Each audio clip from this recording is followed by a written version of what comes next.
66 million years ago, a mountain-sized asteroid traveling 10 times faster than a bullet from an assault rifle slammed into the shallow seas covering what is now the Yucatan Peninsula of Mexico.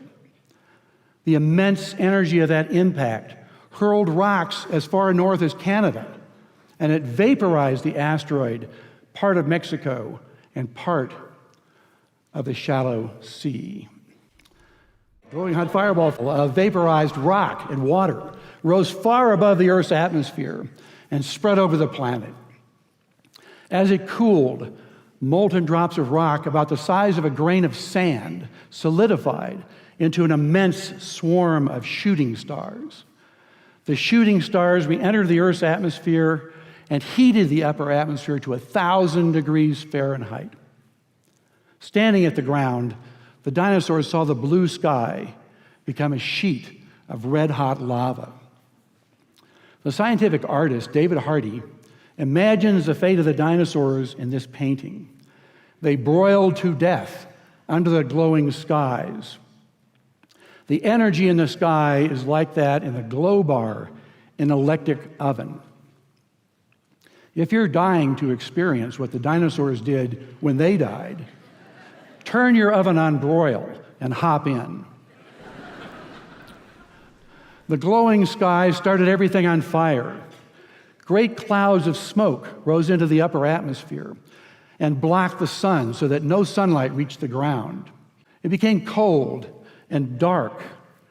Photosynthesis stopped, and plants and animals in the ocean or on the land either starved or froze to death. The dinosaurs didn't do anything wrong that caused their death. It was just fate that an asteroid hit the Earth and killed 70% of the species that we know of on the planet. Unfortunately, in our lifetimes, we may experience the same fate as the dinosaurs. But I'm not talking about another asteroid collision. I'm talking about a nuclear war. A nuclear war would have many of the same phenomena that the dinosaurs experienced. But this time, it absolutely would be our fault. Fortunately, there are things that we can do to prevent this from happening. If you live in a city that has a military base, there's a missile that's aimed at you right now. If you live in a city that has an important industry, a major university, a large airport, an oil refinery, or oil storage facilities, there is a hydrogen bomb that's aimed at you right now. We live in a perilous era. There are 15,000 nuclear weapons on the planet, and the 9 nuclear weapon states are in conflict with each other. The United States and North Korea, NATO and Russia, India and Pakistan. We're just one misunderstanding, one mistake, or one fanatic politician away from a nuclear conflict. In the Second World War, fleets of hundreds or even 1,000 airplanes were used to bomb a single city. But with the invention of the atomic bomb, only one airplane and one bomb was needed. The Enola Gay carried one atomic bomb with the power of 15,000 tons of TNT. And when it dropped that bomb on Hiroshima, Japan, 100,000 people died. Over time, even more powerful bombs were built, hydrogen bombs. This 1960s airplane carried 5 hydrogen bombs, the red and white things there, and had the power of 500 Hiroshima bombs. And of course, the United States and Russia don't just use airplanes. They have intercontinental ballistic missiles with hydrogen bombs on them. And they have nuclear submarines with missiles. A single Trident missile submarine can carry 100 hydrogen bombs with the explosive power of 1,000 Hiroshima bombs. Knowing the power of the bombs and their targets, we can understand the destructiveness and loss of life that might occur if these were ever used. Let us imagine, for example, that the United States attacks Pyongyang, North Korea, the capital, with the smallest bomb carried on a Trident missile submarine. 500,000 people, about the population of Sacramento or Baltimore, would die. Nuclear weapons kill people in 4 different ways. In this orange circle, there's a shock wave so powerful that it knocks down concrete buildings and kills everyone within that zone. In the red circle, there's radiation that's released from the atomic bomb as it fissions. The radiation would kill 50 to 90% of the North Koreans over the next few weeks. In this green circle, the shock wave continues out with enough power to knock down residential buildings.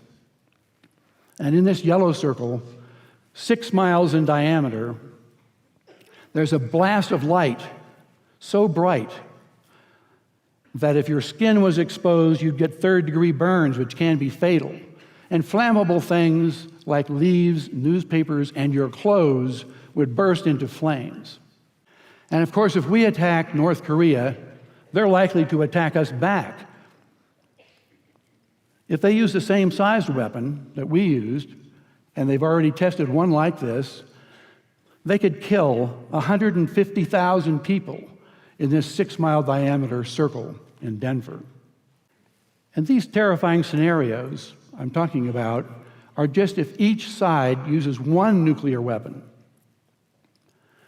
But Russia and the United States each have 4,000 strategic nuclear weapons. That's enough to attack each city with more than 100,000 people in each country with 10 atomic bombs.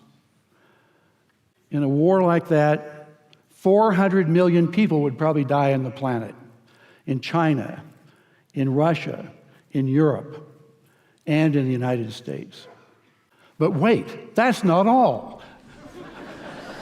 I've just been talking about the damage near ground zero. And that's all the military considers in their war plans. But there will be collateral effects. Remember the dinosaurs? It was a burning forest that killed 3/4 of the species we know about on the planet. And the same would happen after a nuclear war. Cities would catch on fire and burn. It's this damage, the damage the military doesn't even consider, the damage that's just thought of as an accident that might destroy human civilization. Even a war between India and Pakistan, 2 of the smallest nuclear powers, with only a few hundred weapons of about the size of the Hiroshima bomb, we might die as unintended consequences that the Indian and Pakistani generals never even gave us a thought about. My colleagues, Luke Oman and Alan Roebuck, calculated the spread of smoke after a war between India and Pakistan. It only takes about 2 weeks for the smoke to cover the entire Earth. And it would rise to altitudes between 20 and 50 miles above the surface. At those altitudes, it never rains. The smoke would stay there for years. This farmer may be in Europe or in the United States, but many thousands of miles from Pakistan and India, is looking at the smoky sky above him and down at the crops that have died in his field from lack of light and cold temperatures. It's estimated that in a war between India and Pakistan, that we would lose 10 to 40% of the yields of corn, wheat, and rice for years afterward because of the bad weather. The entire world only has enough food to feed the population for 60 days unless agriculture produces more food. Ira Helfand, a member of the Nobel Peace Prize-winning International Physicians for the Prevention of Nuclear War, has estimated that 1 to 2 billion people would die after a war between India and Pakistan of starvation. And after a full-scale nuclear war, temperatures would plunge below ice age conditions. We would be in a nuclear winter. No crops would grow. It's estimated that 90% of the population of the planet would starve to death, and civilization would be destroyed. And no one would be safe. Not those in countries with no nuclear weapons, not those in countries that didn't participate in the war, and not those on the other side of the planet from where the explosions occurred. No one would be safe. I bet you're not getting a warm and fuzzy feeling out of this talk. But we don't have to just keep plodding on like we have been, walking toward disaster. We can do things to stop a nuclear war and prevent global starvation and the end of human civilization. In the 1980s, politicians recognized the dangers of a nuclear conflict and did things about it. Nowadays, politicians don't seem to understand the dangers of these wars, and the younger generations hardly give nuclear conflict a thought. We baby boomers had this drummed into us. In grade school, we were taught duck and cover drills and how to get under our desk in a hopeless attempt to avoid the nuclear explosion. In middle school, our mothers told us, you can't drink your milk anymore because the 500 atmospheric nuclear weapons test had poisoned the earth with radiation. And the popular culture was dominated by radioactive mutants, such as Godzilla, which is a Japanese nightmare from Nagasaki and Hiroshima. In the 1980s, I worked with Richard Turco, Carl Sagan, Russian scientists, and others to tell Mikhail Gorbachev and Ronald Reagan about the dangers of a nuclear war. We told them a nuclear war would cause a nuclear winter that could end civilization as we know it. And they listened.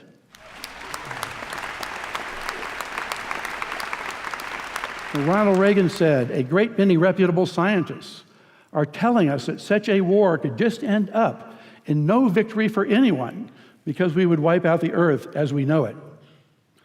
And Mikhail Gorbachev said, models made by Russian and American scientists show that a nuclear war would result in a nuclear winter that would be extremely destructive to all life on Earth.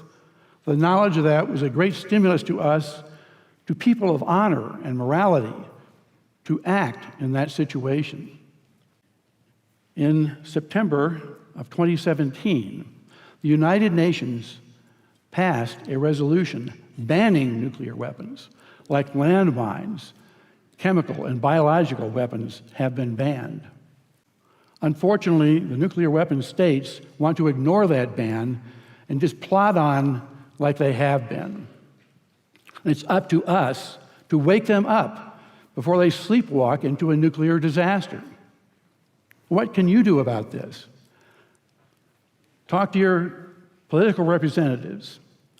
Tell them you'd like the Department of Defense to report to us on what would happen after a nuclear war.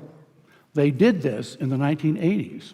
How many people would die in Korea if we attacked them with nuclear weapons?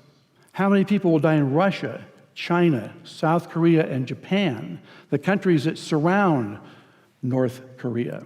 And what will happen if, like every other war we have ever fought, it does not go as planned and expands beyond North Korea? And you should ask your politicians to stop launch on warning. In launch on warning, the American president can launch nuclear-armed missiles within minutes without consulting anyone, using the nuclear football, which is carried everywhere the president goes by a military officer. In 1968, the United States and 190 other countries signed the treaty to prevent the proliferation of nuclear weapons. In that treaty, we promised to build our nuclear arsenals down to zero as soon as we could. We need to keep that promise. All of our lives may depend on it. Thank you.